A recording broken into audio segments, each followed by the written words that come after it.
Yes, bwana, kuna huyu jamaa ambaye anafanana na rais wa kwanza wa Kenya kabisa ambaye anajulikana kama vile Kenyatta.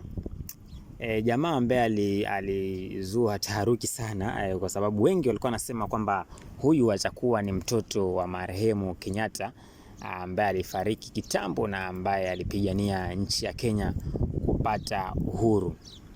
Sasa huyu jamaa aliweza kukamatwa katika maandamano ya Kenya ya kupinga mafuta, bei ya mafuta, sababu bei ya mafuta sasa hivi imepanda kutokana na chimbo kule ambako kuna chimbo mafuta wamepandisha bei. Ndio maana mpaka huku kwetu nako vitu vimepanda. Yaani unajua mafuta yanatokea huko kwenye nchi za Waarabu kama Iran, Iraq huko, Saudi Arabia. Sasa kutokana na vita hivi basi vimeweza kufanya bei ya mafuta iweze kupanda. Baada ya kupanda, sasa Kenya wakaingia kwenye maandamano ya kupinga bei hii sababu mafuta yalipanda kwa 40% na ikawa ni bei iko juu sana. Kwa sasa kwenye yale maandamano ndo kukapatikana huyu jamaa ambaye anafanana kabisa na Kenyatta.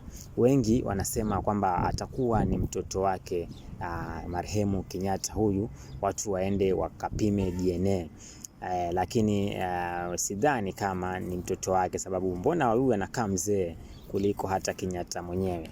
Lakini huwezi ukajua mtazamaji, maybe atakuwa ni wake ama sio wake ama ni porojo tu. Hebu tazama vizuri hizi picha uzilinganishe mtazamaji, alafu kwenye comment section pale utaniambia kuwa kiupande wako unahisi huyu ni mtoto wa marehemu Kenyatta ama itakuwa ni story tu za jaba ama ni story tu za kupoteza wakati. Huyu hafanani kivyo vyote vile. Hebu linganisha tu sura zao alafu uniekee jibu lako.